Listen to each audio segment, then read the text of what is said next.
Bismillahirrahmanirrahim. Assalamualaikum warahmatullahi wabarakatuh.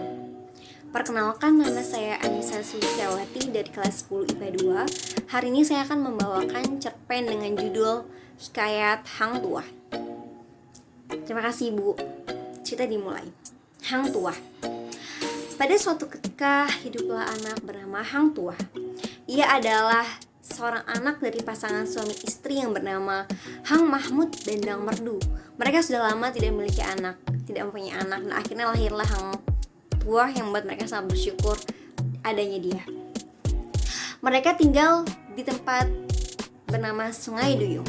Pada saat itu, semua orang di Sungai Duyung mendengar kabar tentang Teng Raja Bintan yang baik hati dan sopan kepada semua rakyatnya. Ketika Hang Mahmud mendengar itu, dia pun akhirnya memutuskan untuk bilang kepada istrinya, yaitu Dan Merdu. Dia berkata, "Ayo kita pergi ke negara Bintan saja, ke Bintan, negeri yang besar itu. Apalagi kita ini orang miskin. Pasti lebih baik kita pergi ke Bintan agar lebih mudah mencari pekerjaan di sana." Lalu pada malam harinya, Hang Mahmud bermimpi bulan turun dari langit dan cahayanya itu penuh di atas kepala sang anak, yaitu Hang Tuah. Hang Mahmud pun terbangun, lantas langsung mengangkat dan mencium kepala anaknya, mencium tubuh anaknya. Dan Hang Tuah pun seluruh tubuhnya berbau wangian. Siang harinya, Hang Mahmud pun menceritakan hal itu kepada istri dan anaknya. Lalu setelah mendengar itu, Dang Merdu pun langsung meluluhkan dan memandikan anaknya. Setelah itu ia memberikan anaknya kain, baju, dan ikat kepala berwarna putih. Dan juga Dang Merdu memanggil para pemuka agama untuk mendoakan keselamatan Hang Tuah. Setelah selesai dipeluknya anaknya itu, lalu Hang Mahmud pun berkata, "Adapun anak kita ini lebih baik kita jaga baik-baik dan jangan diberi main yang jauh." Keesokan harinya, seperti biasa, Hang Tuah membelah kayu untuk persediaan di kota, di negeri Bintan. Lalu tiba-tiba ada pemberontak datang ke tengah pasar. Banyak orang yang mati dan juga luka-luka. Orang-orang pemilik toko meninggalkan tokonya, tak peduli bagaimana si tokonya, dan melarikan diri demi menyelamatkan nyawanya. Gemparlah negeri Bintan itu dan terjadi kekacauan di mana-mana. Lalu ada seseorang yang sedang melarikan diri, namun ia melihat Hang Tuah sedang terlihat biasa saja, tidak melarikan diri dan tidak pergi ke tempat yang aman. Lalu ia berkata kepada Hang Tuah, "Wahai Hang Tuah, hendak matikah engkau tidak masuk ke kampung?" Maka Hang Tuah pun menjawab, "Negeri ini memiliki prajurit dan pegawai yang akan membunuhnya. Ia pun akan mati olehnya," kata sang Hang Tuah. Namun waktu ia sedang berbicara itu, ibunya melihat bahwa sang pemberontak ternyata sedang menuju ke arahnya. Lalu ibunya berteriak dari atas kota, dari atas toko. Katanya, "Hai anakku, cepat lari ke atas toko." Hang Tuah pun mendengarkan kata ibunya. Ia pun langsung bangkit berdiri dan memegang kapaknya menunggu amarah sang pemberontak itu.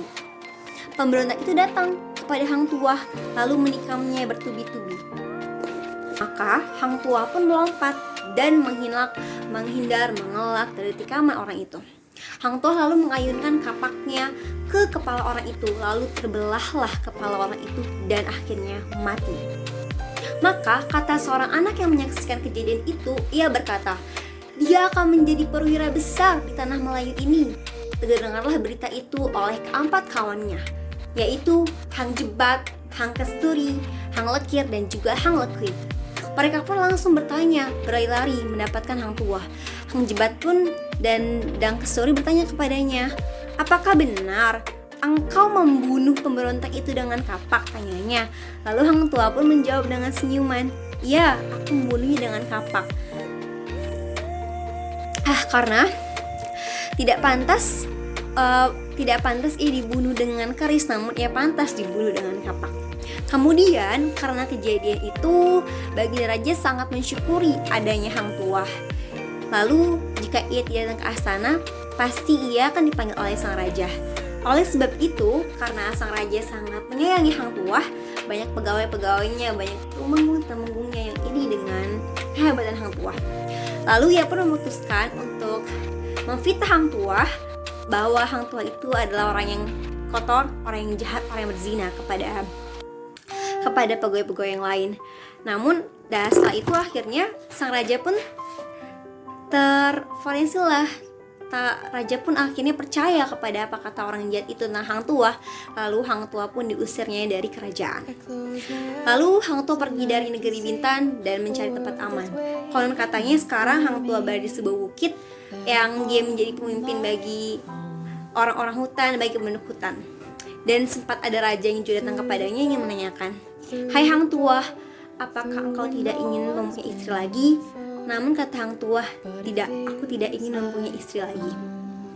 Terima kasih, mungkin itu saja yang dapat saya ceritakan. Kurang lebihnya mohon maaf. Wabillahi taufiq wal hidayah. Wassalamualaikum warahmatullahi wabarakatuh.